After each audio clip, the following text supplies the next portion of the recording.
Hello hello hello hello hello monitor hello hello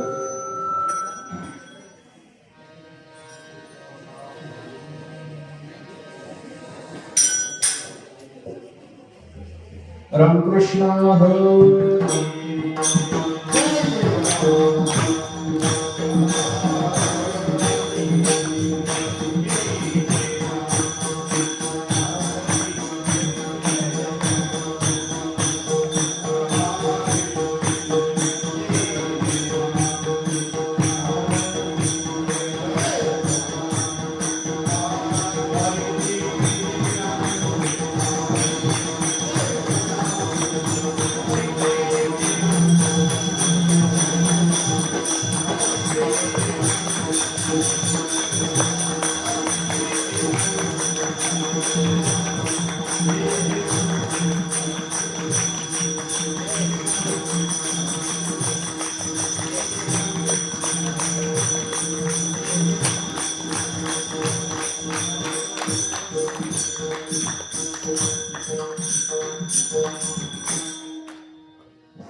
जोडूनिया धन उत्तम व्यवहारी जोडूनिया धन उत्तम व्यवहारी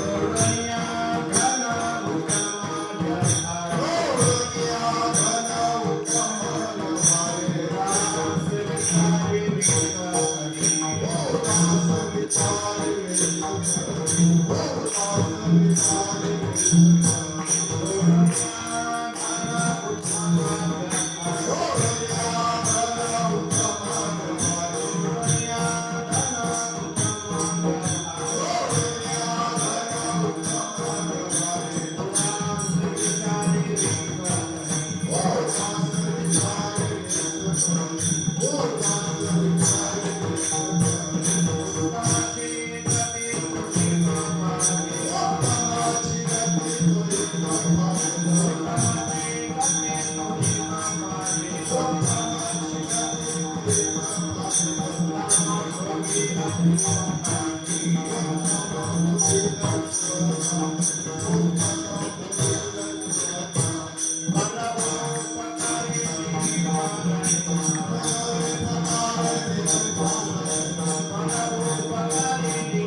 जोडूनिया धन उत्तम व्यवहार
आणि या सर्व गायकांच्यासाठी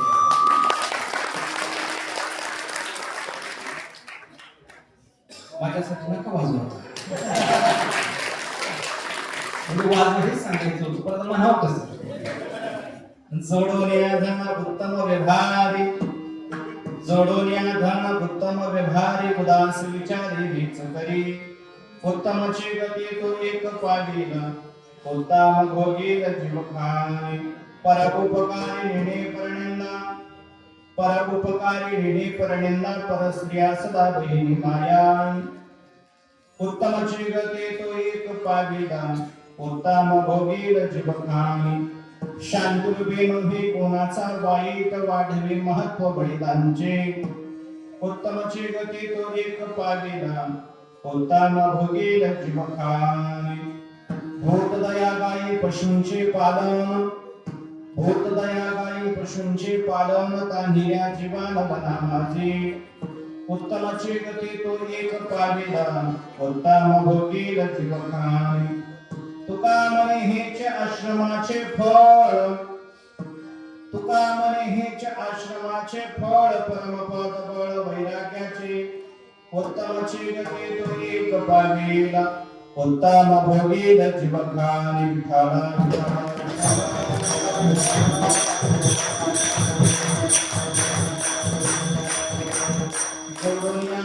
उत्तम व्यवहार उदास विचारे विचकरी उत्तमची गती तो एक पाविला उत्तम भोगील जीव खाणी समचरण सरोजन सांगणीला मुदावून जगणे कपाली मंडनाना कर्णबलसिमाला कंधरं कंचनेत्रं सदय धवलहासं विठ्ठलं चिन्तयामि पांडुरंगा करो प्रथमा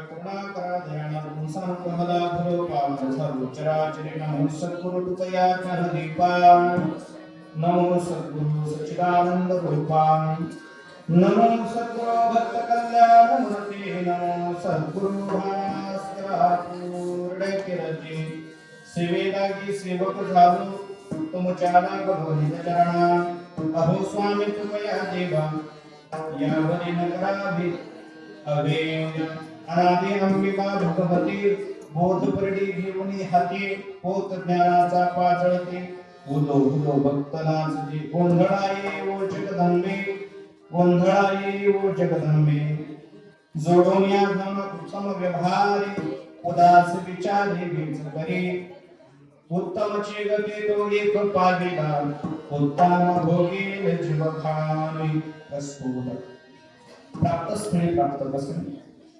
कीर्तनरूपी सेवेकरिता घेतलेला अभंग संत श्रेष्ठ वैराग्य मूर्ती जीवन निवासी श्रीमंत संत जगद्गुरु तुकाराम महाराज यांचा हा 4-6 कडव्याचा अत्यंत सुंदर असा अभंग सेवेकरिता घेतलेला आहे. खरं तर आजच्या अभंगामध्ये जगद्गुरु तुकाराम महाराज मानवी जीवनामध्ये मनुष्य जीवनामध्ये खऱ्या अर्थाने एक उत्तम जीवन जगायचं असेल उत्तम व्यक्तिमत्व व्हायचं असेल मनुष्य देहामध्ये आल्याच्या नंतर आपला उद्धार करून घ्यायचा असेल कशा पद्धतीने जीवन जगावं कोणते कोणते पथ्य पाळावे जीवनामध्ये काय काय करावं याचं गोड चिंतन मार्गदर्शन तुकाराम महाराज या अभंगाच्या माध्यमातून या ठिकाणी आपल्या समोर मांडतात. तुकोबरायने या ठिकाणी गृहस्थी लोकांना अर्थात संसारिक लोकांना सुंदर अशा पद्धतीने या ठिकाणी उपदेश केलेला आहे. खरं तर अभंगावरती चिंतन आपल्याला करायचे आपल्या हातामध्ये केवळ 1 तास उरलेला आहे. 1 तासाच्या आतमध्ये आपण या ठिकाणी सेवेला पूर्ण विराम देणार आहोत. लहान मुलं शांत बसत बाळ शांत बसत नसेल तर मागे बसत मला आनंद वाटतो कॉलेजची मुलं पण किती शांत चित्ताने कीर्तन ऐकतात. एका तुमच्या करता तुम्ही जोरात टाळ्या वाजवा.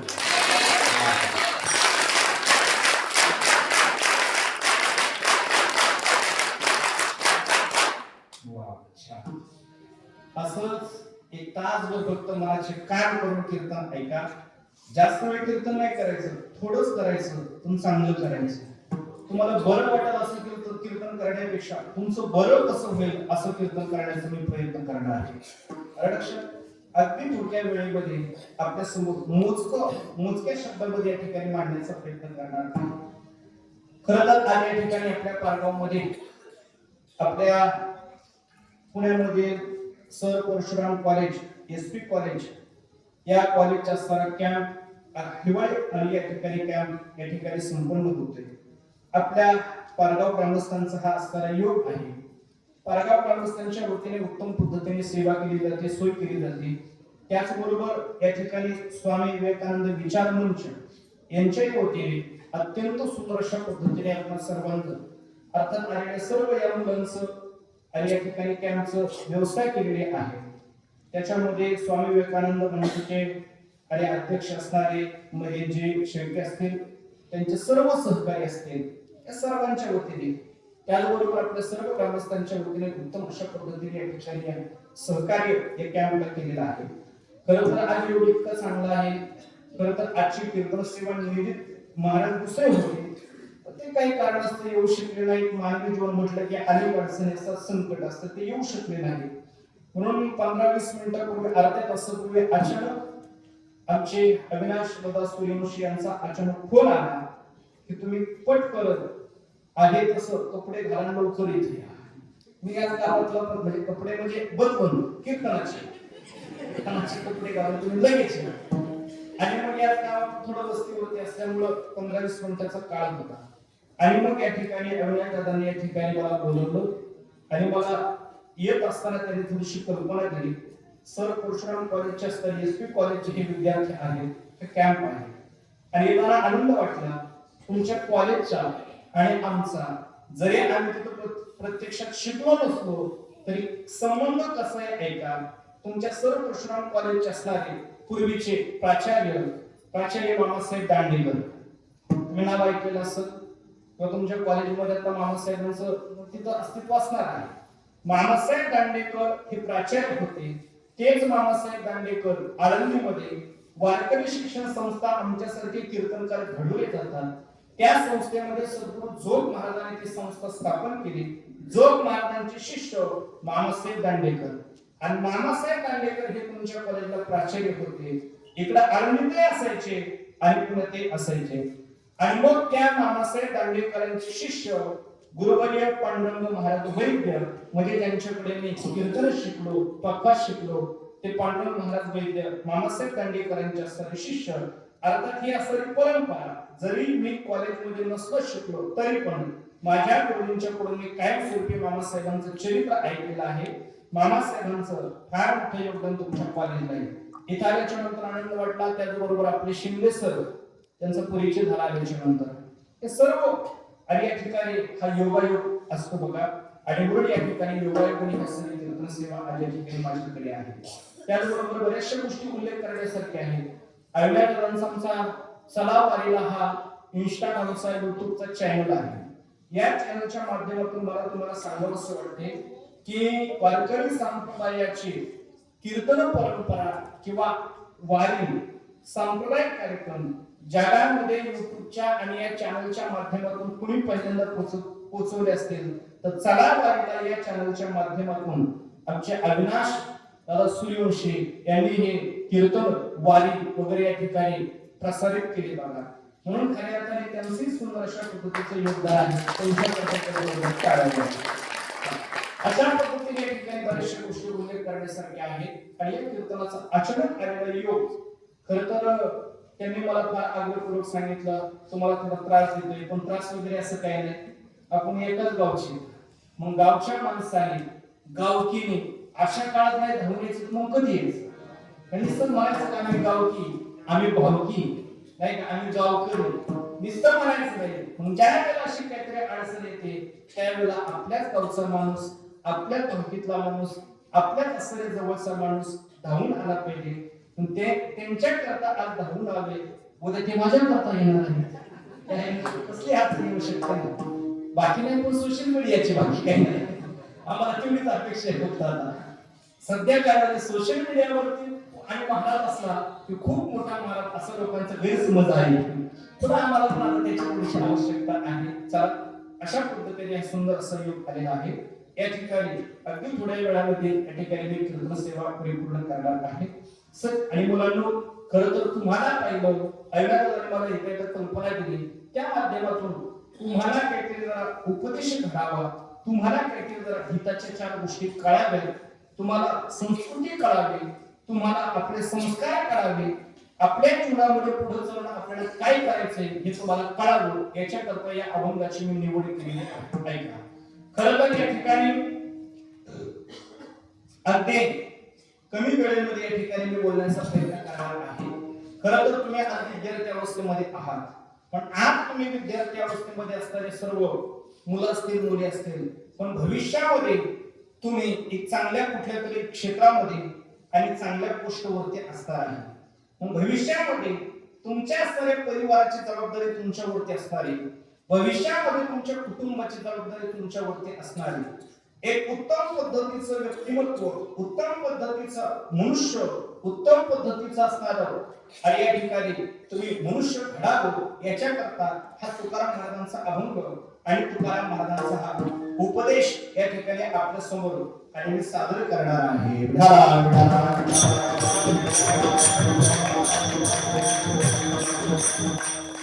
खरं तर आपल्या कॅम्पचं उद्दिष्टच हे आहे.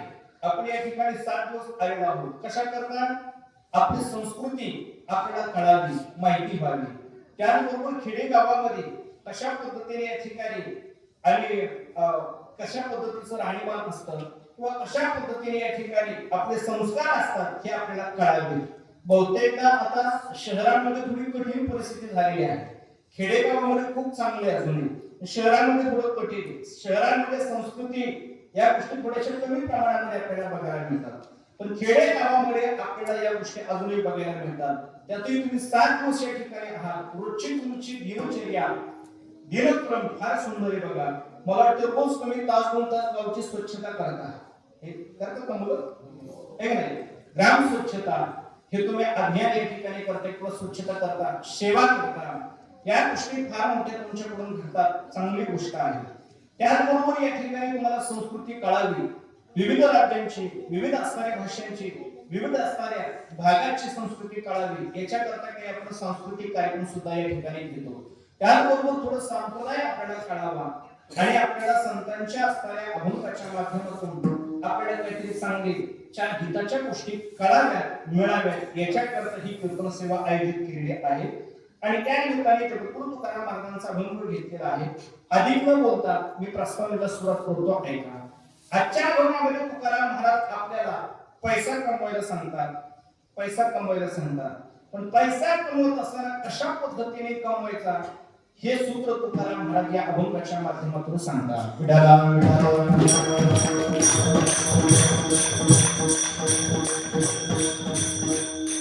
ऐका बघा, आपल्या जीवनामध्ये 4 टप्प्यामध्ये आपल्याला 4 प्रकारची वेगवेगळी मिळकत मिळवायची असते, म्हणजे काहीतरी आपल्याला कमवायचं असतं. आलं लक्षात? आणि मला असं वाटतं की या 4 टप्प्यामध्ये योग्य टप्प्यामध्ये योग्य ती मिळकत मिळवली पाहिजे, योग्य त्या गोष्टी मिळवल्या पाहिजेत, जोडल्या पाहिजेत. मला वाटतं या योग्य त्या वेळेमध्ये योग्य त्या गोष्टी नाही जोडल्या तर नंतर पश्चाताप झाल्याशिवाय राहणार नाही. मला सांगा, अभ्यास कधी केला पाहिजे? परीक्षेला बसल्याच्या नंतर. प्रश्नपत्रिका समोर आल्यावर मग अभ्यास करायचा का? नाही, मग आधीच अभ्यास करायचा. प्रश्नपत्रिका समोर येण्याच्या अगोदर अभ्यास करायचा. या न्यायाप्रमाणे ऐका, मानवी जीवनामध्ये वेगवेगळ्या वयामध्ये वेगवेगळ्या गोष्टी आपल्याला करायच्या असतात. कोणत्या वयामध्ये कोणत्या गोष्टी करायच्या, कोणत्या वयामध्ये काय काय आपल्याला मिळवायचे, रडक्षपूर्वक ऐका. मला वाटतं तुमचं हे कीर्तन कायमस्वरूपी स्मरणात राहावं, लक्षात राहावं, अशा पद्धतीचं तुमच्या समोर बोलण्याचा प्रयत्न करणार आहे. जीवनाचे 4 टप्पे करा, 4 टप्पे. या 4 टप्प्यामध्ये वेगवेगळ्या असलेली मिळकत आपल्याला मिळवायची. कोणत्या टप्प्यामध्ये कोणती मिळकत मिळवायची ऐका. जन्माला आल्यापासून तर 25 वर्षापर्यंत पहिला टप्पा, 25 ते 50 पर्यंत दुसरा, 50 ते 75 पर्यंत तिसरा आणि 75 ते 100 पर्यंत चौथा. असे आपल्या जीवनाचे आपल्याला 4 टप्पे करायचे. किती टप्पे करायचे? 4 टप्पे. ऐका, कोणत्या टप्प्यामध्ये कोणतं धन मिळवायचे, कोणती मिळकत मिळवायची ते आता ऐका. प्रथमोर्जितम विद्या, द्वितीयोर्जितम धनम, तृतीयोर्जितम पुण्यम, चतुर्थम किम करिष्यसे. शास्त्रकार सांगतात की या 3 टप्प्यामध्ये 3 मिळकती मिळवा, 3 मिळकती मिळवा. चौथ्या टप्प्याचा विचार सोडून द्या, कारण 75 ते 100 पर्यंत आपण काही जगणार नाही, आणि जगलोच तर हातपाय साथ देणार. जरा मोठं आहे बघायचं. जरी आपण जगलो तरी आपलं शरीर आपल्याला साथ देणार. फक्त 3 टप्प्याचा विचार करायचा, 3 टप्प्याचा. कोणत्या कोणत्या ऐका. पहिला टप्पा आहे जन्माला आल्यापासून 25 वर्षापर्यंत. या पहिल्या टप्प्यामध्ये आपल्याला मिळकत मिळवायची. पण कोणती मिळकत मिळवायची ऐका. प्रथमोर्जितम विद्या, पहिल्या टप्प्यामध्ये विद्या नावाची मिळकत मिळवायची. विद्या म्हणजे ज्ञान मिळवायचे, जे आज तुम्ही मिळवत आहात. हे का नाही? तुम्ही ज्ञान घेण्याकरताच, तुम्ही पदवी घेण्याकरता कॉलेजला येत नाही, पदवी घेण्याकरता तुम्ही कॉलेजला आहात. पहिल्या टप्प्यामध्ये म्हणजे मला असं वाटते तुम्ही माझ्या समोर बसलेले विद्यार्थींना तुमचा पहिला टप्पा योग्य चाललेला आहे, योग्य चालले असं मला वाटतं. तुम्ही ज्ञान मिळवण्याकरता, पदवी मिळवण्याकरता आज तुम्ही कष्ट करत आहात, आज तुम्ही अभ्यास करत आहात. आणि हेच केलं पाहिजे. बरं का, बऱ्याच असणाऱ्या मुलांना, अर्थात खेडेगावातल्या मुलांना ही गोष्ट अजून कळत नाही की कोणत्या टप्प्यामध्ये काय केलं पाहिजे. पहिल्या टप्प्यामध्ये आपण ज्ञान कमवलं पाहिजे हे कळत नाही. मग नको तिथे आपण आपला वेळ वायाला घालवतो, नको तिथे वेळ वायाला घालवतो, नको त्या असणाऱ्या आणि चिंतनामध्ये, नको त्या विचारांमध्ये आपला आपण वेळ वायाला घालवतो. आणि परिणाम असा होतो, एकदा का शिकायचं वय आपलं निघून गेलं, एकदा का शिक्षणाचं वय निघून गेलं, एकदा का पदवीधर होण्याचं वय निघून गेलं की मग दुसऱ्याची हमाली करण्याशिवाय आपल्याला पर्याय उरत नाही. दुसऱ्याची चाकरी करण्याशिवाय, दुसऱ्याची कर्मचारी कामाला जाण्याशिवाय किंवा आयुष्यभर राबण्याशिवाय, कष्ट करण्याशिवाय दुसरा पर्याय शिल्लक राहणार नाही. मग त्याकरता पहिल्या टप्प्यामध्ये ज्ञान नावाची मिळकत मिळवायची. पहिल्या टप्प्यामध्ये कोणती मिळकत मिळवायची, काय मिळवायचे, ज्ञान मिळवायचे बघा. म्हणून भरपूर शिका, भरपूर शिका. ऐका स्वामी विवेकानंदांचं एक सुंदर वाक्य बघा. स्वामी विवेकानंद सांगतात की बाबांनो, शिका, संघटित व्हा आणि संघर्ष करा. म्हणजे शिकलं पाहिजे, संघटित झालं पाहिजे, म्हणजे एकत्र आलं पाहिजे, ठीक आहे. आणि या ठिकाणी संघर्ष केला पाहिजे. म्हणजे खऱ्या अर्थाने आपलं जीवन सार्थक होईल, आपलं जीवन सफल होईल. याच्या करता पहिली गोष्ट आपण शिकलं पाहिजे. चला, मला वाटते महान मानव डॉक्टर बाबासाहेब आंबेडकर फार सुंदर आपल्याला उपदेश करतात. शिक्षणाला किती महत्व दिलं पाहिजे, शिक्षणाला किती महत्व दिलं पाहिजे. आपल्याकडे 2 रुपये असते, 2 रुपये. डॉक्टर बाबासाहेब आंबेडकर सांगतात आपल्याकडे 2 रुपये जर असते तर 1 रुपयाची भाकरी खरेदी करा, म्हणजे अन्न घ्या. किती रुपयाचं, अख्ख्या 2 रुपयाचं नाही, फक्त 1 रुपयाचं. 1 रुपयाचं तुम्ही अन्न घ्या आणि 1 रुपयाचं तुम्ही पुस्तक घ्या. 1 रुपयाची पुस्तक घ्या. काय बरं, 1 रुपयाचं तुम्ही अन्न घ्या, 1 रुपयाची पुस्तक घ्या. त्याचं कारण आहे, भाकरी तुम्हाला जगवेल आणि ज्ञान व पुस्तक कसं जगायचं हे शिकवेल, हे शिकवेल. याच्याकरता 1 रुपयाची भाकरी आणि 1 रुपयाची या ठिकाणी काय करा, पुस्तक घ्या, म्हणजे ज्ञान कमवा. अर्थात तुम्हाला सांगण्याचा सर्वांचा सारांश एवढाच आहे की जीवनामध्ये आपण ज्ञान कमवलं पाहिजे बघा. म्हणून ज्ञान कमवून चला.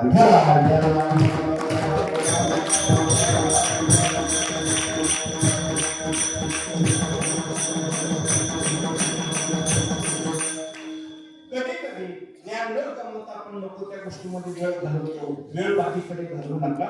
सुंदर पद्धतीने या ठिकाणी आपल्या जीवनामध्ये ज्ञान कमवा. चला, दुसरा टप्पा आहे तो 25 ते 50 पर्यंत आहे. हा जरा मी पाठीमागे ठेवतो. तिसरा टप्पा आहे 50 ते 75 पर्यंत. हे 50 ते 75 या टप्प्यामध्ये माणसाने पुण्य कमवलं पाहिजे. काय बरं, पहिला टप्पा आपला ज्ञान कमवण्यामध्ये जाणार आहे, दुसरा टप्पा आपला संसार करण्यामध्ये जाणार आहे. आता राहिला तिसरा टप्पा 50 ते 75. या सगळ्या टप्प्यामध्ये आपल्याला पुण्य कमवण्याकरता वेळ असतो आणि पुण्य कमवण्याकरता आपल्याला संधी असते. मग कसं पुण्य कमवायचं, कसं पुण्य कमवायचं, ऐका. नामस्मरण करा, भजन करा, पूजन करा. त्याबरोबर इतर धार्मिक कार्य चालू आहे, भरीभाषा आपल्या हाताने मदत करा, म्हणजे वर्गणी द्या, दान धर्म करा. याच्या माध्यमातून तुम्हाला पुण्य मिळेल. आता काही लोक कोणा शंका घेतात, आम्हाला पुण्याची काय गरज आहे म्हणतात का नाही. काही लोक म्हणतात पुण्याची काय गरज आहे. ऐका, पुण्याची गरज आहे. कशी गरज आहे, कशी गरज आहे, ऐका. जिथं तुमच्या पैशाचं काम संपतं तिथून पुढे पुण्याचं काम चालू होतं. बरोबर आहे का मुलांनो? जिथं आपल्या पैशाचं काम संपतं तिथून पुढे पुण्याचं काम चालू होतं. उदाहरणार्थ, तुमचं एखादं पेशंट दवाखान्यामध्ये असेल, पेशंट दवाखान्यामध्ये असेल, ते पेशंट शेवटच्या स्टेपला असतं आणि डॉक्टर सांगत असतात आता तुमचं पेशंट दवाखान्यातून घरी घेऊन जा. काय करा, पेशंट तुमचं दवाखान्यातून घरी घेऊन जा. त्यावेळेला आपण डॉक्टरला सांगत असतो, डॉक्टर साहेब किती पण पैसे घ्या, किती पैसे घ्या, पण आमचं पेशंट जगवा, आमचं पेशंट वाचवा. आपण म्हणतो का नाही?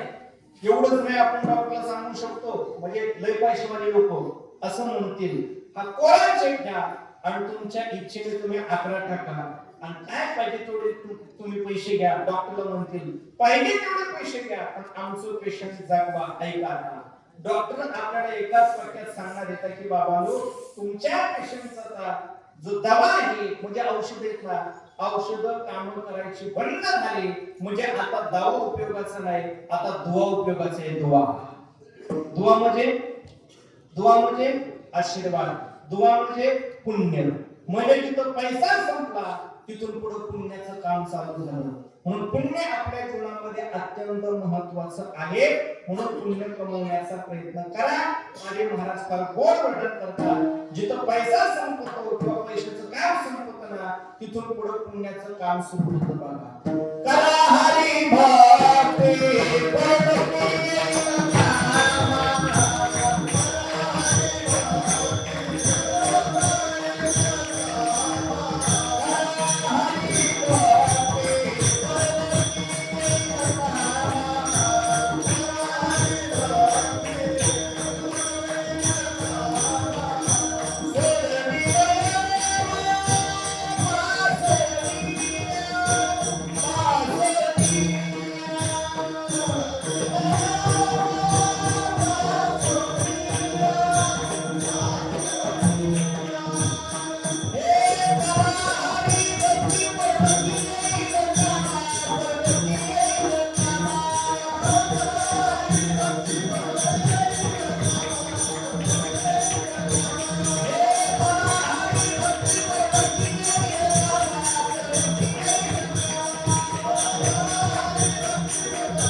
हरिभक्ती परलोकी येईल कामा.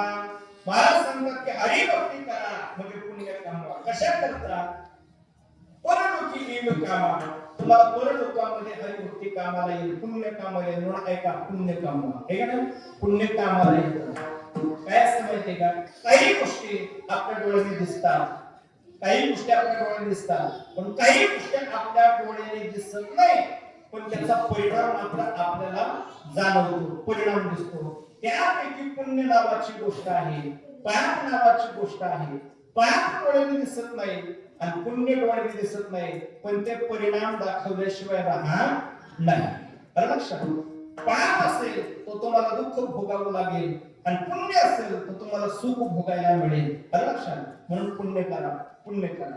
काही लोक म्हणतील की महाराज पुण्याचे आम्हाला आता लगेच आम्हाला पुण्य उपभोगायला कसं मिळेल? आणि मरण पावल्याच्या नंतर हे पुण्य पापन याच्यावरती आमचा फारसा विश्वास नाही. मरण पावल्याच्या नंतर हे पुण्य असून तरी काय उपयोगी, असं काही शंका आहे. बरोबर आहे का नाही? ऐका, आपण केलेलं पाप आणि आपण केलेलं पुण्य आपल्या बरोबर येतं. मग पाप करण्यापेक्षा पुण्य करा, आपल्या जीवनामध्ये पुण्य करा. पुण्य आपल्या बरोबर येतं आणि पापही आपल्या बरोबर येतं. कसं? ऐका, आपण केलेलं कर्म मग ते चांगलं असू द्या वाईट असू द्या ते आपल्या बरोबर येतं. बाकीचं काहीच आपल्या बरोबर येत नाही, बाकी काही सुद्धा आपल्या बरोबर येत नाही. मग ऐका, धनाने भूमो पश्वश्च गोष्टी बाह्य ग्रहद्वारे जलस्मशानी देहस्थितायाम परलोक मार्गी कर्मानुभवचिंती व एकहा. म्हणजे जीवाबरोबर फक्त एकच गोष्ट येते, त्याचं नाव आहे कर्म. म्हणजे पाप असू द्या, पुण्य असू द्या, चांगला असू द्या, वाईट असू द्या, धर्म असू द्या, अधर्म असू द्या, जेवढं तुम्ही करताना हे कर्म फक्त तुमच्या बरोबर येणार आहे, बाकी तुमच्या बरोबर काहीच येणार नाही. मला सांगा, किती पैसा कमवला म्हणजे आपल्या बरोबर येणार आहे? येणार आहे आपल्या बरोबर? बरोबर येणार आहे? येणार नाही. पैसा इथंच राहणार आहे, धनाने भूमो धन इथं राहणार आहे. पशु पक्षी आपल्या गोठ्यातले पशु जनावर जागेवरती राहणार आहे. आपल्या साऱ्या परिवाराचे घराचे लोक सुद्धा घरातच राहणार आहेत. ज्या देहाकरता आपण आयुष्य खर्च करतो देह सुद्धा स्मशानापर्यंत आहे. तिथून पुढे मात्र जीवात्मा एकटा जातो. पण त्याच्या बरोबर फक्त एवढं केलं, त्याने केलेलं कर्म पुण्य केलं त्याच्या बरोबर येणार. ते म्हणतात कसं ओळखायचं, कसं ओळखायचं सांगून जातो. ऐका, ज्याने पाप केलं तो मेल्याच्या नंतर बैल झाला, आणि ज्याने पुण्य केलं तो सुद्धा मेल्याच्या नंतर बैलच झाला. मग दोन्ही बैल झाल्यावर तुम्ही म्हणता मग पुण्य करायचंच कशा? पुण्यावाला बी बैल होतो, पापवाला पण बैल होतो, मग पुण्य करायचंच कशाला? फरक सांगतो. ऐका, ज्याने पाप केलं तो सुद्धा बैल झाला, आणि ज्याने पुण्य केलं तो सुद्धा बैल झाला. जरा कान उघडून ऐका. ज्याने पाप केलं ना तो बैल झाला. 50 एकर शेती असणाऱ्या मालकाच्या दावणीचा शेतकऱ्याचा बैल झाला, आणि 50 एकर त्याला रोज नांगरायला लागत होती. किती? 50 एकर. ज्याने पाप केलं तो बैल झाला, तो मोठ्या शेतकऱ्याचा बैल झाला, त्याला रोज पाऊल ओढायला लागते. आणि ज्याने पुण्य केलं तो सुद्धा बैल झाला, पण तो कोणता बैल झाला? ज्ञानेश्वर महाराजांच्या पालखीचा बैल झाला. महाराजांच्या पालखीचा बैल झाला. मला सांगा पुण्य उपयोगाला आलं का नाही? पुण्य उपयोगाला आलं का नाही? ज्याने पाप केलं तो सुद्धा घोडा झाला, तो सुद्धा घोडा झाला. आणि ज्याने पुण्य केलं तो सुद्धा घोडा झाला. मग काही म्हणतील आता दोन्ही जर घोडा होत असतील तर मग पुण्य करून तरी काय उपयोगी? फरक सांगून जातो. ऐका, ज्याने पाप केलं तो घोडा झाला, पण तो घोडा कोणता झाला? तुम्ही केदारनाथला बद्रीनाथला गेला कधी तर डोंगरावरती खेचर असते. खेचर त्या लोकांच्याकडे धंद्यासाठी ते खेचरावरती माणसं बसवतात आणि तो असणारा डोंगर चढायला लावतात. आणि नाही तो खेचर चढलं की त्याला फटके मारतात, त्याला चाबुकाचे फटके मारतात. बरोबर आहे का नाही? म्हणजे रोज त्याला ओझं व्हावं लागतं. कोणाला? खेचराला. आता तो एक असणारा घोडा झाला, आणि ज्याने पुण्य केलं तो सुद्धा घोडा झाला, पण तो घोडा झाला तुकाराम महाराजांच्या पालखीचा. तुकाराम महाराजांच्या पालखीचा महाराजा घोडा झाला. ऐका, आता एक असणारा ज्याने पाप केलं तो सुद्धा घोडा झाला, तो खेचर झाला. त्याला पाठीवरती ओझं व्हावं लागलं, आणि नाही आणि ओझं व्हायला थोडा चुकारपणा केला तर त्याला चाबुकाचे फटके बसायला लागले, त्याला काठीचे फटके बसायला लागले. आता दुसरा घोडा झाला, तो संतांच्या पालखीचा घोडा झाला. परिणाम लोक त्या घोड्याच्या पाया पडायला लागले, त्या घोड्याच्या पाया पडायला लागले, त्या घोड्याचे पाय धुवायला लागले, त्या घोड्याचं दर्शन घ्यायला लागले. म्हणजे ऐका, पाप आणि पुण्य याच्यातला फरक आहे. दोन्ही बैल झाले तर एक मोठ्या शेतकऱ्याचा बैल, त्याला रात्रंदिवस आणि कष्ट करावं लागणार. आणि ज्याचा पुण्य आहे तो जरी बैल झाला तो ज्ञानोबरायांच्या तुकाराम महाराजांच्या पालखीचा बैल होऊ शकतो. घोडा झाला तर संतांच्या पालखीचा घोडा होऊ शकतो. म्हणजे याला म्हणायचं पाप आणि पुण्यातला फरक. म्हणून एक गोष्ट लक्षात ठेवा, जीवनामध्ये आपल्या पुण्य कमवायचं, पुण्य कमवायला कमी पडायचं नाही. लक्षात, पुण्य कमवायचं पण कधी? पहिल्या टप्प्यामध्ये आपल्याला नाही शक्य झालं, दुसऱ्या टप्प्यामध्ये नाही शक्य झालं, पण तिसरा टप्पा शास्त्राने आपल्याला खास पुण्य कमवण्याकरता ठेवलेला आहे, तो 50 ते 75 पर्यंतचा. बरोबर आहे? मला सांगा, तुम्ही आता शिकला, पदवीधर झाला, सर्व्हिसला लागला. सर्व्हिस तुमची कुठपर्यंत असते? शासनाच्या नियमाप्रमाणे 58 वर्ष. बरोबर आहे? प्रमोशन झालं किंवा अजून काही वाढवून घ्यायचं तर 60 पर्यंत. 60 नंतर तुम्ही निवृत्त होणार.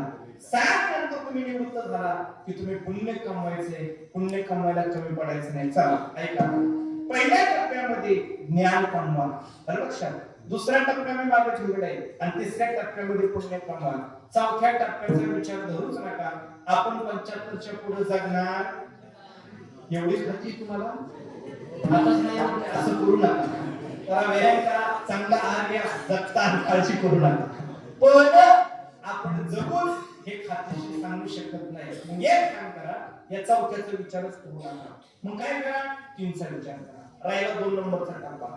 या 2 नंबरच्या टप्प्यामध्ये 25 ते 50 पर्यंत आपल्यावरती मोठी जबाबदारी. कोणती जबाबदारी?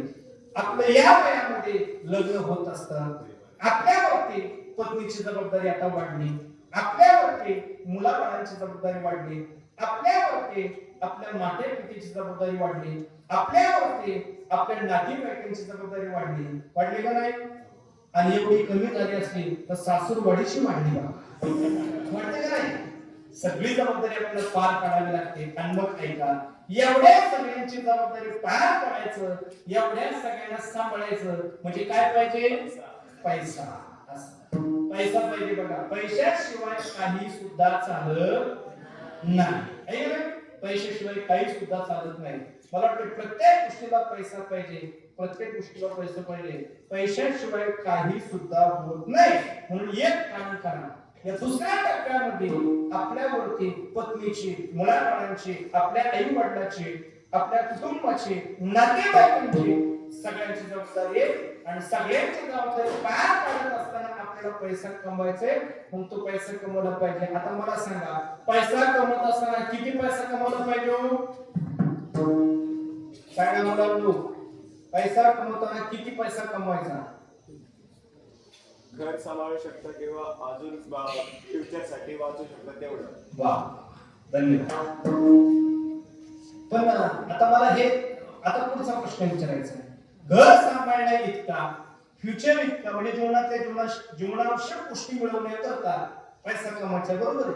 पण आता याच्याकरता नक्की असा काय अंदाज सांगता येईल का? आकडा सांगता येईल आपल्याला? सांगता येईल का आकडा? बरं, आता एकच शब्द वापरा. कोणता शब्द? पोटा पुरता पैसा कमवायचा, एवढंच म्हणा. कारण अजूनपर्यंत काही कोणाला पोटाचा अंदाज झालेला त्यामुळे एवढा शब्द म्हणा. ज्याच्याकडे 1 एकर जमीन आहे ना, त्याला तुम्ही विचारा तुमचं कसं काय, तो म्हणतो बरे. जमीन पैसा वगैरे किती आहे, तो म्हणतो बरे, पोटापुरती 1 एकर आहे. म्हणतो का नाही? म्हणतो का नाही? तो पोटापुरती 1 एकर आहे. ज्याच्याकडे 10 एकर आहे त्याला विचारा कसं काय, जमीन वगैरे किती आहे, तो म्हणतो बरे, पोटापुरती 10 एकर. 1 एकरवाला म्हणतो ना पोटापुरती, 10 एकरवाला म्हणतोय पोटापुरती. 100 एकर जमीन ज्याला आहे ना, त्याला तुम्ही विचारा जमीन किती आहे, तो सुद्धा काय सांगतो? तो सुद्धा हे सांगतो बरी पोटापुरती 100 एकर. तो काय सांगतो? पोटापुरती 100 एकर. त्याला 1000 एकर आहे, त्याला तुम्ही विचारा जमीन किती, तो काय सांगतो? पोटापुरती. म्हणजे अजूनपर्यंत पोटाचं माप कोणाला गावलेलं नाही. पोटाचं काय मोजमाप अजून कोणाला गावलेलं नाही. महाराज म्हणतात की विध भर पोटासाठी पहा केवढे आता आठी. अरे विपरीत रक्कम होते पण त्याच्याकरता आयुष्याच्या आयुष्य आपण आणि फिरलो पळालो आपण कष्ट केलं पण तरी सुद्धा हे पोट आपलं भरलं नाही. आता ऐका पैसा आपल्याला कमवायचा आहे पण किती कमवायचं असं तुकाराम महाराजांनी काय मोजमाप सांगितलं नाही. आता एक सांगून जातो बरं का, तुम्हाला जेवढा पैसा कमवता येईल ना तेवढा कमवा पण फक्त एकच सूत्र पाळा. जो तुम्ही पैसा कमवणार आहात ना तो पैसा धर्माने कमवा. आजच्या कीर्तनातले फक्त एवढे 2-3 वाक्य फक्त आयुष्यभर लक्षात ठेवा. तुमच्या जीवनात तुम्हाला काहीच कमी पडणार नाही. पैसा कमवा, भरपूर कमवा, फक्त जो पैसा तुम्ही कमवणार आहात ना तो धर्माने कमवा. जो तुम्ही पैसा कमवणार आहात ना तो नीतीने कमवा, चांगल्या मार्गाने कमवा, कष्टमय मार्गाने कमवा. साधं सोपं बोलू का, पुढे चालून तुम्ही चांगल्या गोष्टीवरती जाताल, विविध क्षेत्रामध्ये जाताल. तुम्ही जिथं असताल ना तिथं फक्त एक काम करा, भरपूर पैसा कमवा पण टेबलाच्या खालून कमवू नका. येते का ना, भ्रष्टाचाराच्या मार्गाने कमवायचं नाही, टेबलाच्या खालून कमवायचं नाही. जेवढा तुम्हाला पगार मिळेल ना त्याच्यामध्ये तुम्ही संतुष्ट पाहिजे. जेवढा तुमचा मानधन असेल ना, जेवढं तुमचं पॅकेज असेल ना त्याच्यामध्ये तुम्ही आनंदी राहिलं पाहिजे, खुश राहिलं पाहिजे, सुखी राहिलं पाहिजे. आणि एक वाक्य बोलून जातो, ऐका. जी लोक कायम स्वरूपी असलेल्या संपत्तीमध्ये आणि असलेल्या परिस्थितीमध्ये कायम जी लोक आनंदी असतात, समाधानी असतात ना ती लोक जगातले सगळ्यात मोठे श्रीमंत आहेत.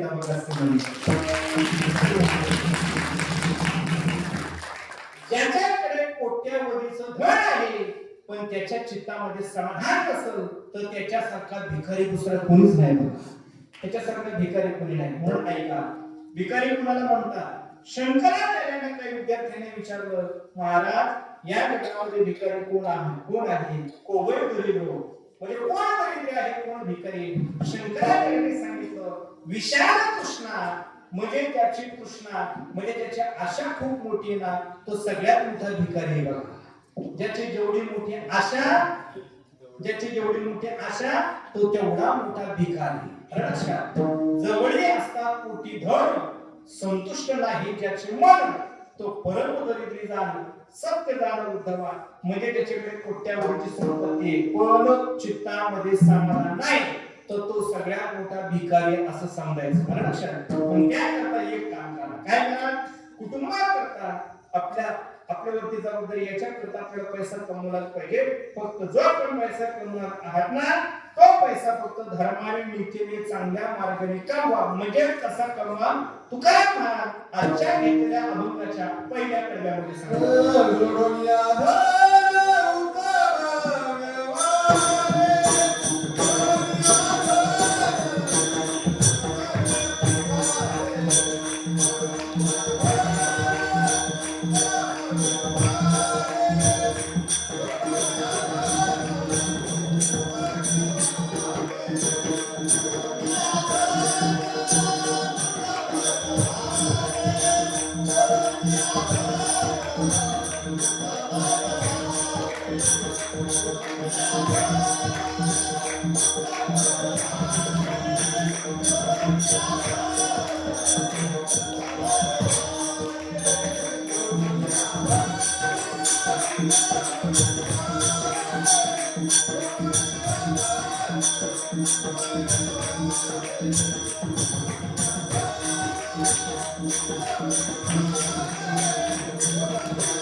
तुकाराम महाराज सांगतात की बाबांनो, आपल्या जीवनामध्ये पैसा फार महत्वाचा आहे.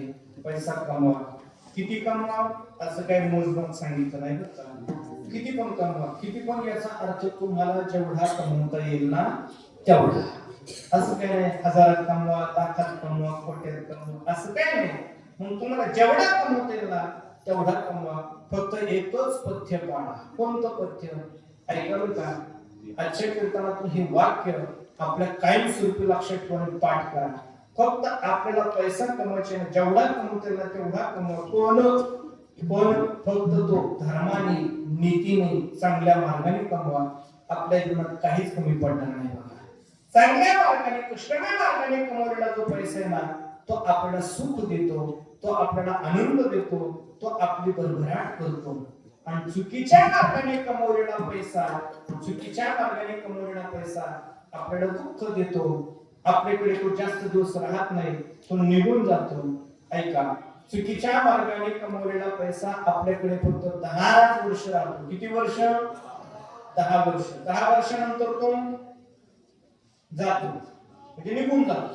कोणत्याही माध्यमातून तो निघून जातो. आणि ऐका, 10 वर्षानंतर चुकीच्या मार्गाने कमवलेला पैसा निघून जातो, पण जाताना एकटा जात नाही. मग कोणाला घेऊन जातो? पुण्याला नाही.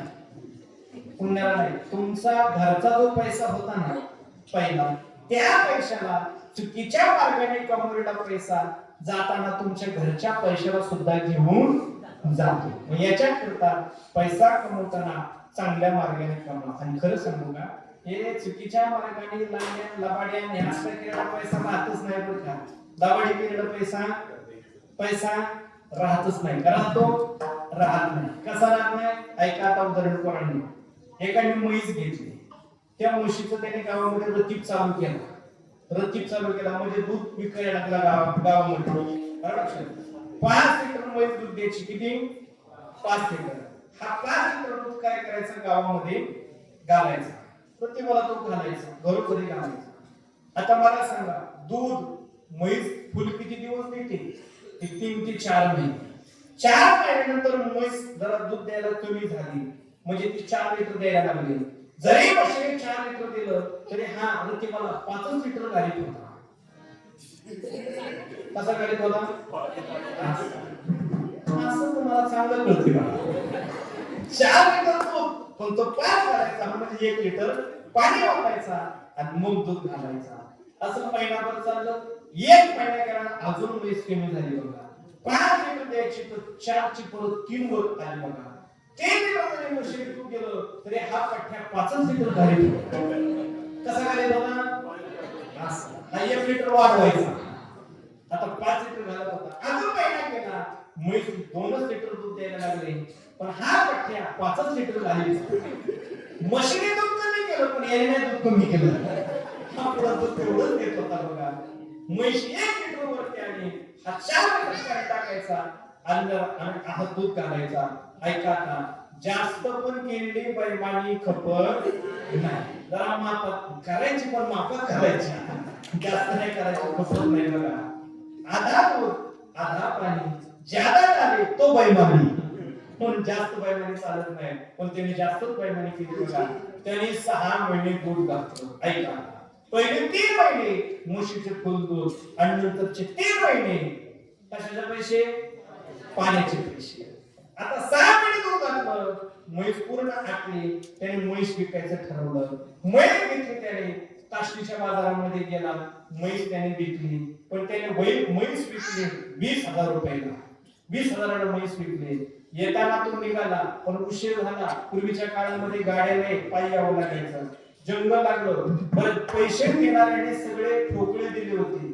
500, 1000 असे सगळे ठोकळे दिले होते. याने उपरण्यामध्ये ते बांधलं, गठोडं बांधलं होतं आणि ते पैशाचं गठोडं घेऊन आले होता.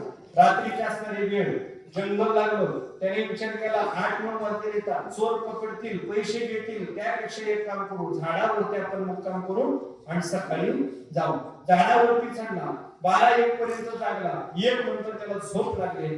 झोपेमध्ये कळलं नाही, हातात जे काही पैशाचं गाठोड होतं त्या गाठोड्याचा उपरण्याचा एक पदर निसटला, ती गाठ निसटली आणि एक ठोकळा आता त्या उपरण्यातला खाली पडायला लागला. खाली तळ होत. त्या तळ्यामध्ये निम्म काठोड म्हणजे निम्मे पैसे पडले. नंतर याला जाग आल्याच्या नंतर खडखडून जागा झाला. म्हटलं बापरे, हाताचं तर निम्म काठोड कमी झालं म्हणजे निम्मे पैसे पडले. आणि मग त्याने राहिलेले ते सगळ्या गाठोड्याचे गाठ मारले. खाली उतरला, निघाला. पण आता ते पैसे शोधायचे.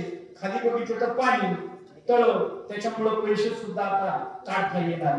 तसे त्याने राहिलेले पैसे घेतले आणि पैसे घेऊन आता हा पुढच्या प्रवासाकरता पहाटेच्या वेळेला निघाला.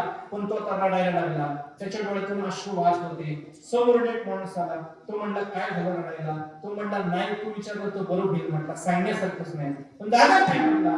काय म्हणलं 20,000 रुपयाला म्हैस विकली होती. म्हणलं 20,000 रुपयाला म्हैस 20,000 रुपयाला विकली आणि हातामध्ये आता माझ्या 10 रुपये राहिले.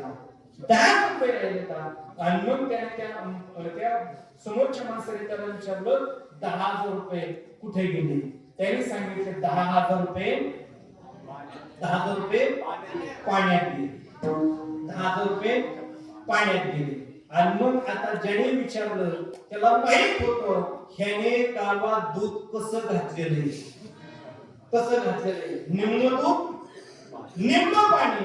आणि मग त्याने सांगितलं रडू नको आणि वाईट वाटून देऊ नको. का बरं? तुझ्या हातामध्ये राहिलेले पैसे ते फक्त दुधाचे पैसे येतात. तुझ्या हातात दुधाचे पैसे येतात आणि पाण्यात पडलेले पैसे पाण्याचे होते. पाण्याचा पैसा पाण्यात पडला आणि तुझ्या हातातला पैसा हा दुधाचा पैसा राहिलेला आहे. याच्यावर एक लक्षात घ्यायचं, आपण चुकीच्या मार्गाने कमवलेलं जास्त दिवस टिकत नाही. कष्टाचं कायम स्वरूपी आपल्याला सरळ नाही, आपल्याला कायम स्वरूपी ते पुरतं बघा. कायम स्वरूपी आपल्याला शिल्लक राहतं, सुख समाधान आनंद होतं. म्हणून एक काम करा, तुकाराम मला सांगतात की जोडून या धन उत्तम व्यवहारे उदास विचारे वेच करे. माझ्या गुणामध्ये मिळालेला पैसा हा कष्टाने मिळवायचा आणि चांगल्या ठिकाणी त्याचा काही भाग दान करायचा. म्हणजे राहिलेलं धन शुद्ध होतं, राहिलेला पैसा शुद्ध होतो. म्हणून जोडून या धन उत्तम व्यवहारे उदास विचारी वेच करे. उदास वृत्तीने त्याचा काय करा तर वापर करा. अजून काय करा? तुकाराम मला सांगतात की तुम्ही एवढं केलं उत्तम गतीला प्राप्त होताल. उत्तमची गती तो एक पावेल, उत्तम भोगील जीव खाणे. तुकोबाने सांगतात की अजून एक गोष्ट करा. काय करा? अजून एक गोष्ट करा. कायम स्वरूपी दुसऱ्यावरती परोपकार करण्याचा प्रयत्न करा. आणि समोरून येणारी स्त्री माझी आई आहे, माझी बहीण आहे. आई आणि बहीण म्हणून तिच्याकडे बघा. जीवनामध्ये तुम्हाला उत्तम गती प्राप्त होईल. अभंगाचं 3रं चरण. परोपकारी नेते परींना परोपकारी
उत्तम तुमचं जीवन होईल, तुम्हाला उत्तम गती प्राप्त होईल. पण त्याकरता पहिल्या कडव्यामध्ये सांगितलं उत्तम मार्गाने धन कमवा, धर्माने नीतीने कष्टमय मार्गाने धन कमवा आणि त्याचा योग्य वापर करा. आता ऐका, एवढ्यावरती थांबायचं नाही. आता पुढच्या कडव्यामध्ये तुकाराम महाराज सांगतात परोपकारी म्हणजे जीवनामध्ये परोपकार करा.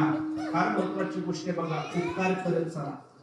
मुलं शांत बसत जवळ नाही तर ते घेऊन पाठीमागे. ही मुलं इतकी कॉलेजची लक्ष देऊन ऐकतात, मला आनंद वाटतो बघा. सांगतो पाठीमागे जीवनामध्ये परोपकार करा बरं का. परोपकार कशाला म्हणतात ऐका, परोपकार कशाला म्हणतात. जे लोक संकटामध्ये येतात, जे लोक तळागाळामध्ये येतात, जे लोक अडचणीमध्ये येतात, त्या लोकांना अडचणीतून बाहेर काढणे, संकटातून बाहेर काढणे, तळागाळातून बाहेर काढणे याला म्हणतात परोपकार. म्हणून परोपकार करण्याचा प्रयत्न करा. सध्या परोपकार करणारे लोक फार थोडी येतात. म्हणाय फक्त असतात की आम्ही तळागाळातल्या लोकांना वर काढतो असं म्हणायचंय फक्त. आता हे आले ना जेडपी पंचायत समिती आहे का नाही, लोक म्हणतात आम्ही तळागाळातल्या लोकांना वर काढतो. पण मला वाटतं वर काढायचं लांबच राहिलं, जे तळात येतात त्यांना अजून गाळात घाली त्यात असं नसावं. मग काय करा, जे तळागाळात येतात, संकटात येतात, आणि अडचणीत येतात त्यांना मदत करा आणि त्यांना बाहेर काढण्याचा प्रयत्न करा. याला म्हणायचं परोपकार. परोपकार जीवनामध्ये करा. नेणे परनिंदा, दुसऱ्याची निंदा करू नका. दुसऱ्याची निंदा करू नका. काही लोकांना निंदा करायचं फार छंद असतं बघा. हा असा तो तसा, तो तसा हा असा, अरे तू कसा ती बघ, तो कसा ती बघ. बाकी काय करायचे तुला, यांनी काय केलं त्याने काय. मला तर वाटतं गावामध्ये ना सीसीटीव्ही कॅमेरे बसवायची गरजच नाही. ओरिजिनल सीसीटीव्ही कॅमेरे चालते बोलते दोन पायाचे चौकात बसलेले असतात बघा. आणि नुसते बघत होत्यात कोण आला कोण गेला, ह्यांना एवढाच उद्योग असतो बघा. पण मला वाटतं हे सुद्धा नसावं. म्हणून काय करा, परनिंदा करू नका, परनिंदा करू नका. अजून एक गोष्ट करा, काय करा, जीवनामध्ये काय करा, परनिंदा करू नका. आणि सगळ्यात महत्वाची गोष्ट ऐका, सगळ्यात महत्वाची गोष्ट, परस्त्रिया सदा बहिणी माया. परस्त्रीला आपली बहीण, आपली आई माना आणि तिच्याकडे आई आणि बहीण म्हणून बघा. मला वाटतं आपलं जीवन सुखी झाल्याशिवाय राहणार नाही. आपण ज्या भारतामध्ये राहतो ना, त्या भारताचा इतिहास वाचा, या भारताच्या शूरवीरांचा इतिहास वाचा, त्यांचं चरित्र वाचा, म्हणजे आपल्याला प्रेरणा मिळेल, म्हणजे आपल्याला कळेल. 12 तारखेला स्वामी विवेकानंदांची जयंती, बरोबर आहे ना? 12 जानेवारीला असते ना. हा, 12 जानेवारीला स्वामी विवेकानंदांची जयंती. काय माझ्या स्वामी विवेकानंदांचं दिव्य असं चरित्र आहे बघा, दिव्य चरित्र आहे. न्यूयॉर्कमध्ये फार मोठं संमेलन होतं. त्या संमेलनाला भारताच्या वतीने स्वामी विवेकानंद होते बघा. परस्त्रिया सदा बहिणी माया, म्हणजे परस्त्रीला आई बहीण कसं मानायचं याच्याकरता उदाहरण सांगतोय काही का. स्वामी विवेकानंद अत्यंत बुद्धिमान. मला वाटतं स्वामी विवेकानंदांच्या सारखी बुद्धी काही अशी माणसं बघायच मिळत नाही बघा. फार बुद्धिमान. किती बुद्धिमान, उदाहरण सांगते. मला काय घ्या तुम्ही पाठीमागे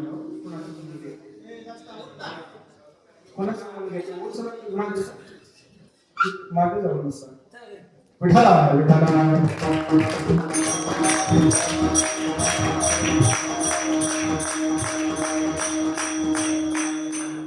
स्वामी विवेकानंदांच्या सारखे बुद्धिमान माणसं भारत देशामध्ये झाले. स्वामी विवेकानंदांची बुद्धी असामान्य होती महाराज. सामान्य बुद्धी नाही, विलक्षण बुद्धी होती. मला वाटतं किती मोठी बुद्धी, किती मोठं ज्ञान होतं ऐका. स्वामी विवेकानंद एकदा परदेशामध्ये असताना एका शिक्षकाने त्यांना विचारलं, स्वामीजी तुमच्या समोर 2 पिशव्या पडलेल्या येतात, तुम्ही रस्त्याने चाललेला आहात आणि तुमच्या पुढे 2 पिशव्या येतात, सांगा 2 पिशव्यापैकी तुम्ही कोणती पिशवी उचलता, कोणती पिशवी तुम्ही उचलताल. त्यावेळेला स्वामी विवेकानंदांनी सांगितलं, पिशवी उचलायच्या अगोदर त्या पिशवीमध्ये काय आहे हे पहिले मी जाणून घे. मग त्या व्यक्तीने सांगितलं, तुमच्या समोर 2 पिशव्या येतात, एका पिशवीमध्ये बुद्धी आहे आणि एका पिशवीमध्ये पैसे येतात. म्हणजे एक पिशवी बुद्धीने भरलेली आणि एक पिशवी पैशाने भरलेली. आता सांगा तुम्ही कोणती पिशवी उचलता? मला वाटतं काय उत्तर दिलं असं स्वामीजींनी? या बात पैसा. स्वामीजींनी उत्तर दिलं मी पैशाची आणि पिशवी उचलेल, पैशाची पिशवी उचलेल. त्या विचारणाऱ्या व्यक्तीने सांगितलं बघा हे भारतातले वेडे, बघा हे भारतातले वेडे. अहो माणसाला बुद्धीची गरज आहे. एखाद्याने बुद्धी घेतली असते. स्वामी विवेकानंद तुम्ही पैसे काय म्हणता? स्वामी विवेकानंदाने दिलं उत्तर फार पुढे. स्वामी विवेकानंद सांगतात मानसशास्त्र असं सांगतं, सायकोलॉजी अशी सांगते, जे ज्याच्याकडे नाही तो ते उचलत असतो. शारीरिक द्वारा म्हणायचा ऐका, याचा अर्थ फार गोड आहे. माझ्याकडे ज्ञान भरपूर आहे, बुद्धी भरपूर आहे, मला माझ्याकडे पैसे नाही, मग मी पैशाची पिशवी उचलेल, मला ज्ञानाची गरज नाही. आलं लक्षात? इतके ज्ञानी, इतके बुद्धिमान हे स्वामी विवेकानंद होते. बघा स्वामी विवेकानंद न्यूयॉर्कमध्ये असताना सर्वांना माहिती आहे श्रीमद भगवद्गीतेचं वर्चस्व स्वामीजींनी कसं तिथं दाखवून दिलं. बघा कसं दाखवून दिलं. काय व्हायचं, सर्वांना आपापले धर्मग्रंथ आणायला लावले. हिंदूंच्या वतीने स्वामी विवेकानंद होते. आपली श्रीमद भगवद्गीता घेऊन गेले, आपली गीता वरती ठेवली. पण काय व्हायचं, जो तो यायचा, आपला ग्रंथ काढायचा आणि काढून वर मांडायचा, आपला ग्रंथ काढायचा वर मांडायचा. सर्वांनी आपापले ग्रंथ खालचे काढले, वर मांडले. आता सर्वात शेवट म्हणजे स्वामी विवेकानंदाने आपला ग्रंथ काढला नाही, म्हणजे तळाला कोणता ग्रंथ गेला? श्रीमद भगवद्गीता. आपला श्रीमद भगवद्गीता हा ग्रंथ तळाला गेला, सर्वात शेवटी गेला. आणि मग स्वामी विवेकानंदाने तो काही काढलाच नाही. बाकीच्यांनी आपापले ग्रंथ काढले का तर वर येण्याकरता. आणि मग सर्व अर्धा एक तास केल्याच्या नंतर मग असणाऱ्या त्या धर्म परिषदेमध्ये त्यांना प्रश्न विचारला, तुम्ही तुमची गीता वरती का काढली नाही? तुमचा धर्मग्रंथ श्रीमद भगवद्गीता वरती का काढले नाही? स्वामीजीने उत्तर दिलं, या सर्व ग्रंथांचा पाया, या सर्व ग्रंथांचा बाग म्हणजे माझी श्रीमद भगवद्गीता आहे.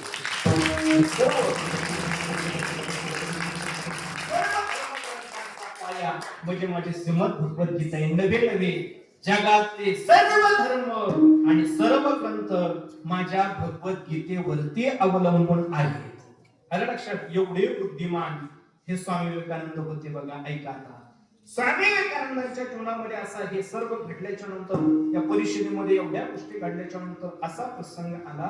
त्या न्यूयॉर्क मधली एक सुंदर अशी तरुण स्त्री, तरुण मुलगी स्वामी विवेकानंदांच्याकडे आले आणि स्वामी विवेकानंदांना सांगितलं, मला तुमच्या बरोबर लग्न करायचे. ते मुलगी काय सांगते, मला तुमच्या बरोबर लग्न करायचे. स्वामी विवेकानंद म्हटले, असं काय तुला वाटतं माझ्या बरोबर लग्न करायचं? त्याने उत्तर दिलं ते फार गोड होतं. त्याने सांगितलं, स्वामीजी मला तुमच्या बरोबर याच्याकरता लग्न करायचे की मला तुमच्यासारखा सुंदर आणि तुमच्यासारखा बुद्धिमान मुलगा हवा. माझ्या पोटी असा मुलगा जन्माला आला पाहिजे, याच्याकरता मला तुमच्याशी लग्न करायचे. ऐका तर स्वामीजींनी दिलेलं उत्तर, परस्त्रिया सदा बहिणी माया कशाला म्हणतात हे जरा सांगून जातो. ऐका, स्वामीजी सांगतात की हे बघ, मी तुझ्या बरोबर लग्न करावं, नंतर तुला माझ्यासारखा मुलगा व्हावा, पण कदाचित हे शक्य नाही किंवा अशक्य कुठली गोष्ट आहे. एक तर मी तुझ्या बरोबर लग्न केलंच तर मुलगा होईल म्हणून सांगता येत नाही, झालाच तर तो माझ्यासारखा सुंदर असेल हे सांगता येत नाही, आणि जरी सुंदर असला तरी माझ्या इतका बुद्धिमान असेलच असं नाही. पण एक काम कर, माझ्यासारखा सुंदर आणि बुद्धिमान मुलगा तुझ्या पोटीवर जन्माला यावा असं वाटत असेल तर मला तुझा मुलगा मान, मला तुझा मुलगा मान. आणि मी तुझा मुलगा. मला वाटतं याला म्हणतात परस्त्रिया सदा बहिणी माया. प्रत्येक असणाऱ्या स्त्रीकडं, मुलीकडं आई आणि बहीण म्हणून आपण पाहिलं पाहिजे. ऐका, ज्या साऱ्या हिंदुस्थानामध्ये आपण वास्तव्य करतो, राहतो ना, त्या हिंदुस्थानाचा इतिहास बघा म्हणजे आपल्याला कळेल. छत्रपती शिवाजी महाराजांच्या करता कल्याणच्या सुभेदाराने एक तरुण असणारी, मुस्लिम असणारी तरुण मुलगी आणली. बघा, तरुण असणारी मुलगी आणली. छत्रपती शिवाजी महाराजांनी सांगितलं की अरे हा तुमचा राजा बाया नाचवणारा नाही, बाया वाचवणारा आहे. वाचवणार. कुणी नाही म्हणे मुलगी आहे ना, कोणाची तरी ती मुलगी आहे, कोणाची तरी ती सोने, कोणाची तरी आई आहे, कोणाची तरी बहीण आहे, कोणाची तरी पत्नी आहे. माझी सुद्धा ती आई आहे, माझी सुद्धा ती बहीण आहे. आई आणि बहिणीशिवाय माझं दुसरं कोणतंच नातं नाही. पालखी घ्या, पालखीमध्ये तिला बसवा, तिचे ओटी भरा आणि तिला भरजरी वस्त्र देऊन, तिला अलंकार देऊन तिची काय करा तर बोळवण करा. पालखीमध्ये बसून त्या असणाऱ्या स्त्रीला माघारी पाठवलं, महाराज तिची बोळवण केले. हा इतिहास आहे आपल्या हिंदुस्थानाचा, आपल्या भारताचा, आपल्या महाराष्ट्राचा. आणि म्हणून खऱ्या अर्थाने छत्रपती शिवाजी महाराजांच्या सारख्या राजाने सुद्धा म्हणावं परस्त्रिया सदा बहिणी माया. स्वामी विवेकानंदाने म्हणावं परस्त्रिया सदा बहिणी माया. म्हणून तुकाराम महाराज सुद्धा देश शिकवतात. मला वाटते आजचं हा अभंग जो आहे तो केवळ मी एवढ्या करताच निवडलेला आहे.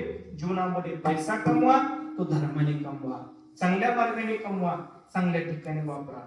दुसरी गोष्ट, कुणाची निंदा करू नका. तिसरी गोष्ट, एखाद्यावरती परोपकार करण्याचा प्रयत्न करा. चौथी गोष्ट, परस्त्रीला आणि आई आणि बहीण माना. चला त्याच्यानंतर पुढे तुकाराम महाराज सांगतात की शांती रुपीनो हे कोणाचा वाईट, वाढवी महत्व वडिलांचे, म्हणजे कायम स्वरूपी शांत राहण्याचा प्रयत्न करा. शांत कळतं ना, काही लोकांच्या जीवनात शांत शब्दाचा 36 आकडा असतो बघा. सारखी भांडण, जिथं जाय तिथं भांडण. काय आता बरीच उदाहरणे सांगण्यासाठी पण घड्याळ थांबा नाही. काय लय पांडपुदळे असतात, लय पांडपुदळे, काय बोलायचंच काम नाही. गावात एक बाई होती, म्हणजे हे कशाला तुम्ही एकमेकांना फक्त ऐका कोण तसं असं ते इथं सोडून. गावामध्ये एक बाई होती आणि ती बाई रोज शेजारच्या बरोबर भांडायची, रोज भांडायची, रोज भांडायची. जिच्या बरोबर भांडायची ती सरपंचाला बोलून तक्रार केली. ही बाई उठून रोज माझ्या बरोबर भांडली. हिचा पहिला बंदोबस्त कसा. त्या भांडणाऱ्या बाईला सांगितलं, बाई, सरपंचाने सांगितलं, बाई तुला हा जोडून विनंती आहे, भांडायचेस ना तर रोज एका एका घरी भांडत जा, रोज एकाच घरी भांडू नको, घर बदल भांडत जा. तुला मी भांडायला मूड आला पाहिजे. तिला तर आनंदच झाला. रोज वेगळं घर म्हणजे केवढा मोठा आनंद. भांडणारी पाहिजे लयच आनंद झाला. मग रोज ह्या आज ह्या घरी, उद्या त्या घरी, परवा त्या घरी, रोज एक नवीन घरी. त्याला फार बरं वाटायचं, भांडायला फार बरं वाटायचं. पुढचा नंबर, उद्याचा नंबर होता आणि उद्याचा दिवस उजाडला बघा आणि ते त्या घरचा नंबर आला.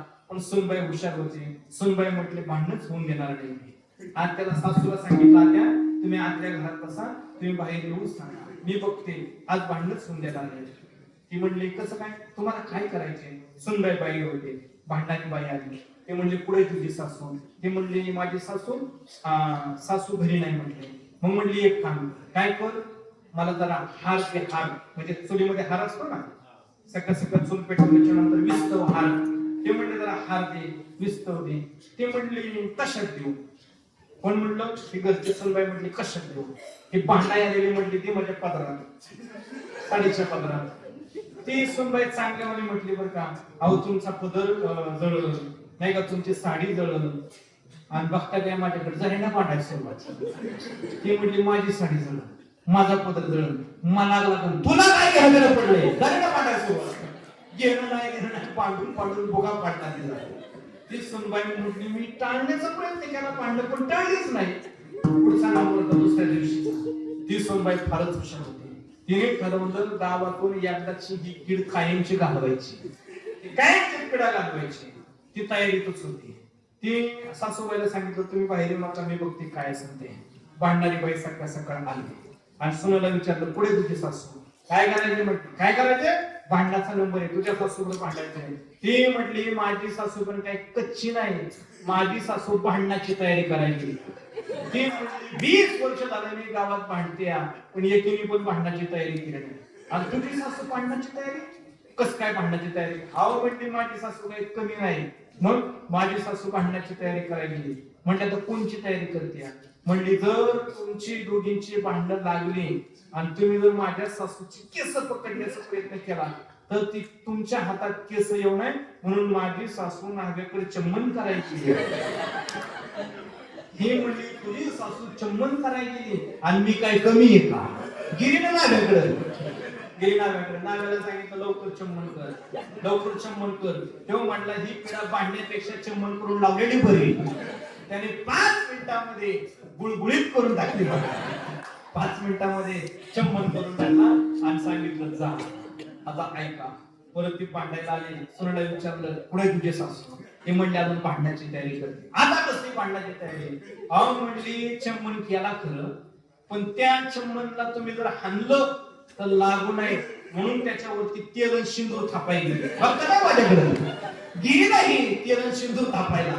आधीच टक्कर केलेला त्याच्यावरती तेल आणि सिंदूर थापला. मला सांगा आता कसं दिसत असेल बरं हे सुंदर ते कसं दिसत असेल. आणि आधी परत भांडायला पुढे तुझी सासू. अहो म्हणली एवढी तयारी केली पण माझी सासू घाबरलीच. तुम्हाला घाबरली पण मी सोडणार नाही म्हणली. पुढे येते म्हणली तो का समोर आड आहे. आड दारात आड असायचा ना पाण्याचा, त्या आडात लपून बसली. आडा आता ही गेली तिथं. आता हिने वरून बघितलं काय दिसन? प्रतिबिंब. तिलाच प्रतिबिंब दिसलं आणि वरून ही तिला बघून खालचीला म्हणायची का ग? आड मोठा होता त्याला आवाज घुमायचा. ही वरून म्हणलेला का ग? खालून आवाज यायचा का ग? ही वरून म्हणायची आज जाऊन बसली का? खालची म्हणायची आज जाऊन बसली का? ते म्हणले असं आहे का? तिथे येऊ का? हे म्हणायची तिथे येऊ का? बघता काय माझ्याकडे जी वरून उडी मारली अजून परत वर आली नाही बघा.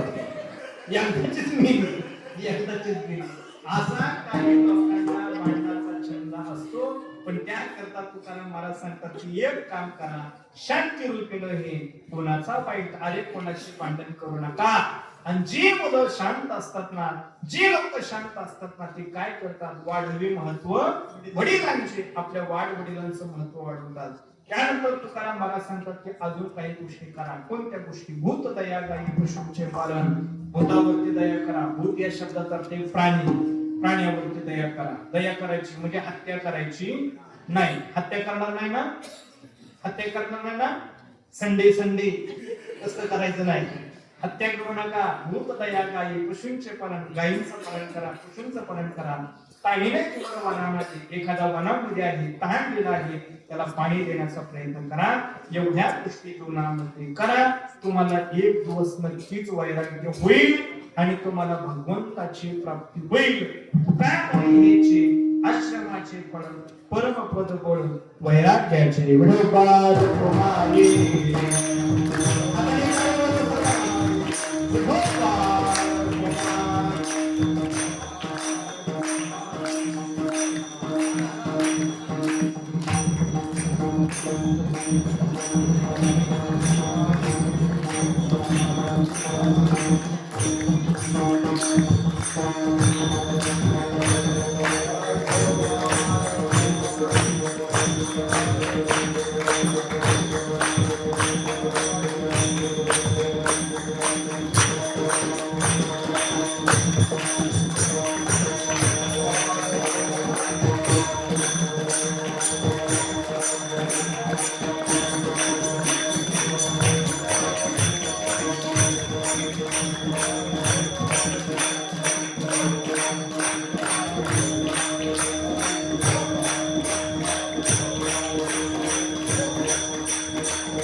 आश्रमाचे फळ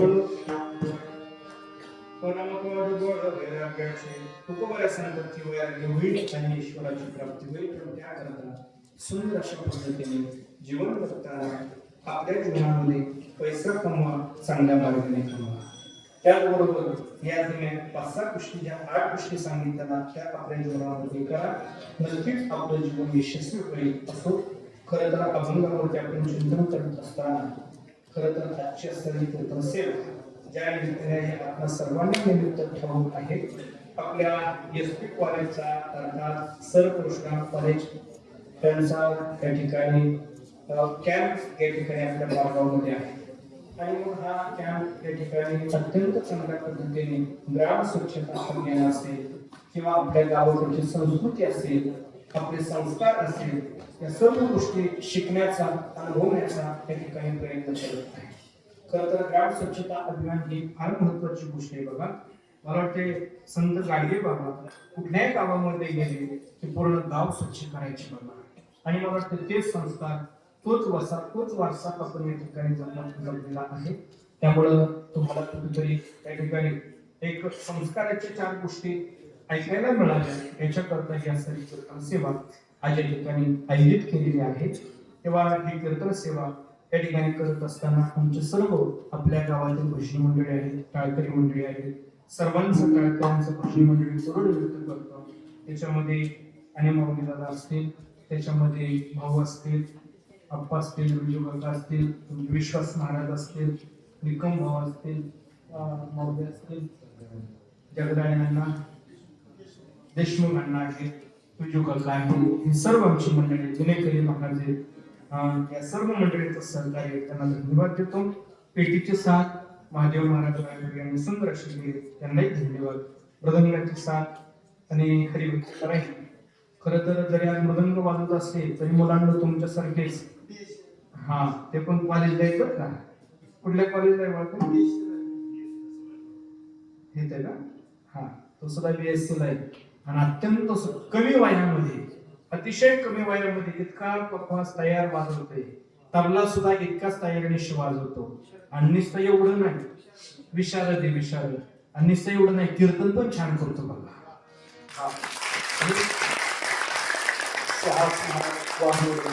त्यांना या ठिकाणी धन्यवाद देतो. त्याचबरोबर माझ्या काही पालकवाटमध्ये माता भगिनी आहे, पुरुष मंडळी आहे, सर्वांना धन्यवाद. आपण सर्व कॉलेजचे विद्यार्थी, तुम्हालाही धन्यवाद. खरं तर या ठिकाणी आल्याच्या नंतर परिचय झाला. आदरणीय शिंदे सर, फार मोठं त्यांचं या ठिकाणी नियोजन आहे, त्यांना या ठिकाणी धन्यवाद देतो. त्याचबरोबर या कॅम्पला सहकार्य करणारे सर्व पालकवरचे ग्रामस्थ आहेत. त्याच्यामध्ये प्रामुख्याने स्वामी विवेकानंद विचार मंच यांच्या माध्यमातून खूप मोठं सहकार्य आपल्या कॅम्पला आहे. आणि मला वाटतं म्हणजे कॅम्प पुरतं सहकार्य असे काही खूप मोठे वेगवेगळे उपक्रम या विचार मंचच्या माध्यमातून या ठिकाणी केले जातात. मला वाटते वर्षातून 1-2-3 वेळा तरी रक्तदान शिबिर दरवर्षी असतं. रक्तदान शिबिर फार मोठ्या प्रमाणामध्ये या ठिकाणी रक्त संकलन केलं जातं. त्याचबरोबर चांगले असे उपक्रम या साऱ्या मंचच्या माध्यमातून या ठिकाणी केले जातात. त्यांनाही या ठिकाणी धन्यवाद देतो. त्याचबरोबर आमचे मित्र अविनाश सूर्यवंशी यांनी अचानक मला फोन केला आणि या सेवेचं मला या ठिकाणी आणि सेवा घेतली माझ्याकडून. खरं तर मी सुरुवातीला बोलतो, मी ज्यांच्याकडे शिकलो आळंदीमध्ये वारकरी शिक्षण संस्थेमध्ये, ते वैकुंठ वाशी मृदंग महर्षी आणि पांडुरंग महाराज वैद्य महाराजांचे गुरु मामासाहेब दांडेकर, जे आपल्या SP कॉलेजला प्राचार्य होते पूर्वी, ते मामासाहेब दांडेकर. आणि म्हणून या ठिकाणी कुठंतरी ऋणानुबंध हे आहेत. आणि म्हणून खरं तर माझ्या गुरूंच्या माध्यमातून हे ज्ञान माझ्याकडे आहे. तेव्हा या सेवेचा योग आला, आईना जोगांची आला, त्यांनाही या ठिकाणी मनापासून धन्यवाद देतो. वारकरी संप्रदायाची कीर्तन परंपरा आणि वारकरी संप्रदायाची आपली वारी कशी आहे, कीर्तन परंपरा कशी आहे, भजन काय आहे, संपूर्ण जगभर ज्यांनी सोशल मीडियाच्या माध्यमातून चला वारीला या चॅनलच्या माध्यमातून पोहोचवलं, ते आमचे मित्र अविनाश सूर्यवंशी, त्यांच्यामुळे त्यांच्या सेवेचे योग आहे. त्यांना धन्यवाद देतो. सर्व माझ्या गावच्या भजनी त्यांनाही धन्यवाद. आणि या ठिकाणी तुमचा तुषार व्यक्ती असतात, स्वास महाराजांचे पिताश्री वडील या ठिकाणी आहे, त्यांनाही धन्यवाद. आपल्या सर्वांना या ठिकाणी धन्यवाद. आणि मुलांना जाता फक्त तुम्हाला मी 7-8 गोष्टी ज्या महत्वाच्या सांगितल्या त्या कायम स्वरूपी लक्षात ठेवा. तुमचं जीवन सुखी झाल्याशिवाय राहणार नाही. ज्ञानेश्वर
परशुराम महाविद्यालय पुणे राष्ट्रीय सेवा योजना सांस्कृतिक कार्यक्रम मंच आज हरिभक्त पारायण चंद्रकांत महाराज धायगुडे यांनी सुंदर अशा प्रकारे ज्ञानदानाचं पुष्प गुंफलेलं आहे. समस्त ग्रामस्थांच्या वतीनं भजनी मंडळाच्या वतीनं महाराजांना धन्यवाद देतो. तसेच सर्व विद्यार्थ्यांनाही धन्यवाद. अतिशय शिस्तप्रिय असे हे विद्यार्थी गुणीजन विद्यार्थी पारगावमध्ये येऊन त्यांनी भरपूर असे पारगावची सेवा केलेली आहे. समस्त पारगावच्या वतीनं विद्यालयातील सर्व विद्यार्थी आणि विद्यार्थिनींना धन्यवाद देतो. बोला सर. धन्यवाद. आजची कीर्तन सेवा ही पार पडली त्यानिमित्त हरिभक्त परायण कीर्तनकार चंद्रकांत महाराज धायगुडे यांचे महाविद्यालय राष्ट्रीय सेवा योजनेच्या वतीने मनपूर्वक आभार. मी आमचे कार्यक्रम अधिकारी डॉक्टर पोपट शिंदे सर यांना विनंती करतो की त्यांनी महाराजांचा सत्कार करावा.